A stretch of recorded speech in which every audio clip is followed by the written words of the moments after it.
Shalom saudara-saudari yang dikasihi Tuhan Yesus Kristus. Saat ini kita akan merenungkan kebenaran firman Tuhan dengan tema berdiri teguh di dalam kebenaran yang sejati, yang terdapat pada surat Filipi pasalnya yang ketiga ayat yang pertama sampai ayat yang ke-21. Filipi merupakan pusat dari sebuah koloni Romawi. Di Filipi banyak terdapat patung dewa-dewi Romawi dan berbagai fasilitas umum. Filipi menjadi kota yang penting. Paulus menulis surat ini ketika dia sedang berada di dalam penjara.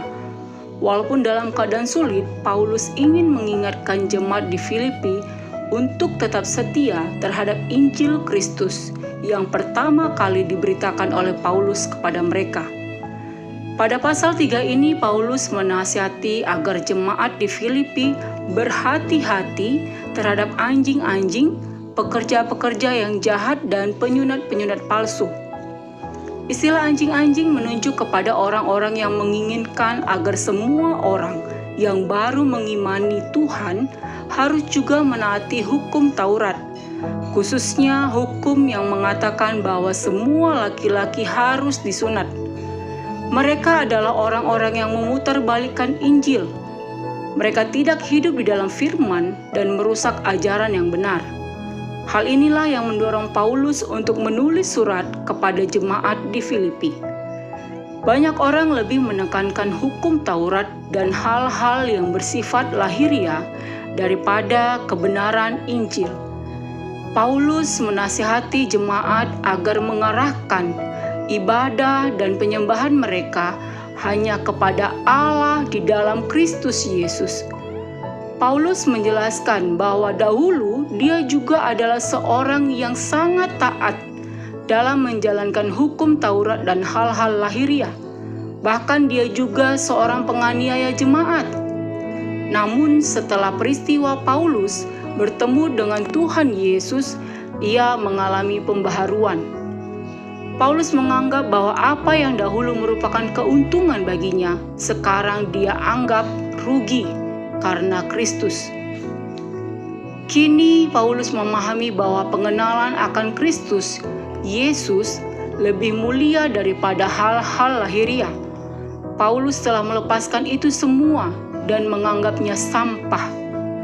Hal tersebut dilakukannya agar dia memperoleh Kristus berada di dalam dia, bukan karena kebenaran sendiri karena menaati hukum Taurat, tetapi karena kebenaran dan kepercayaan kepada Kristus.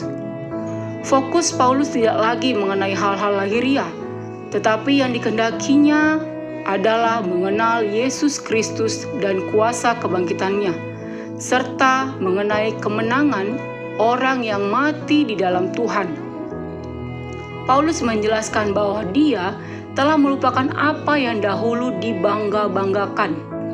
Sekarang Paulus mau mengarahkan pandangannya kepada apa yang saat ini ada di hadapannya, yaitu untuk memperoleh hadiah, panggilan surgawi dari Allah di dalam Kristus Yesus. Hadiah yang dimaksudkan oleh Paulus adalah berupa tujuan akhir hidup Paulus, yang digambarkannya sebagai sebuah hadiah, yaitu dipanggil untuk hidup bersama Allah di surga. Paulus menasihati jemaat agar mengikuti teladan hidupnya. Paulus menjelaskan bagaimana akhir hidup dari setiap orang yang menentang kebenaran Injil. Kesudahan mereka adalah kebinasaan.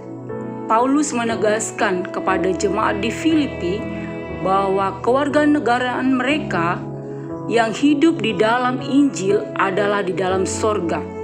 Orang yang percaya kepada Kristus Yesus dan mengakuinya sebagai juru selamat, walaupun tubuhnya yang fana ini telah mati, tetapi akan diubahkan menjadi tubuh kemuliaan. Paulus menegaskan jemaat di Filipi agar tetap berdiri teguh di dalam Tuhan. Renungkanlah, saudara-saudari yang dikasihi Tuhan Yesus Kristus, tidak menutup kemungkinan kalau terkadang kita juga melakukan hal-hal yang sifatnya lahiriah atau tradisi-tradisi leluhur daripada kebenaran firman Tuhan.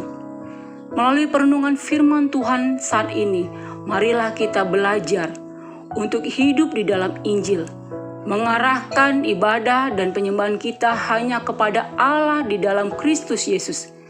Kita harus menyadari bahwa ketika kita percaya kepada Yesus Kristus sebagai Tuhan dan Juru Selamat kita, maka kewarganegaraan kita adalah di dalam surga.